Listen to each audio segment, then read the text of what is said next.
This is feedback for Dalal on WR1 second draft, and looking at it overall, I think you're getting really close to finishing. Just a few more things to make this, really good paper. So first of all, make sure that the font here is Times New Roman, not Calibri. Also, delete the first few letter numbers off the ID number. In the titles, always the big first letter of the main words are capital. So make sure you make those capitals. Correct your margins. It should be a margin is this length. So make sure all of them are this length.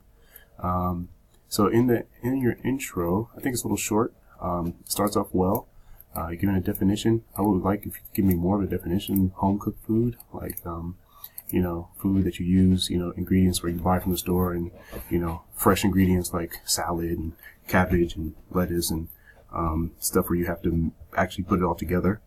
And then the reason why this is in red is because this is something that goes in your body. This is one of the effects of cooking at home, which shouldn't be in your intro, right? So this can't be in your intro.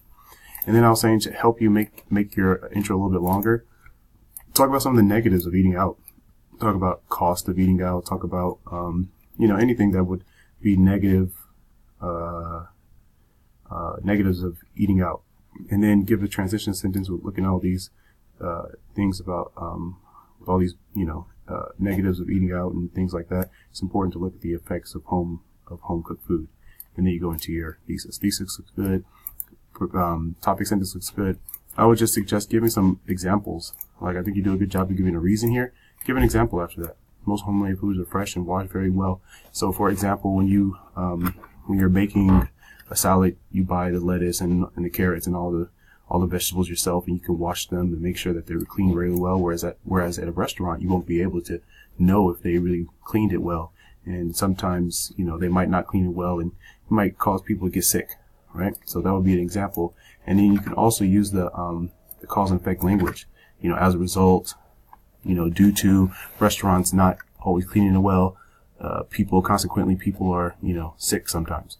So try to include those examples as much as you can. It makes your paper look a lot stronger when you can show that you have that vocabulary and that language. Give a concluding sentence at the end of the paragraph, something saying more along the lines of being healthy is one of the major results of homemade food. Same thing with this one. I didn't think you needed this sentence because you already just said that here. And then you're giving your example. I would just go straight to the example here. And it needs a little bit more here in this paragraph. You say convenience. What else makes it convenient of home cooked food? I like this idea in your conclusion about making a list, but show the result. What would that list do? Helps them save time, helps them to be focused and organized, and make those changes, upload into week 5, and print it out and bring it on Thursday.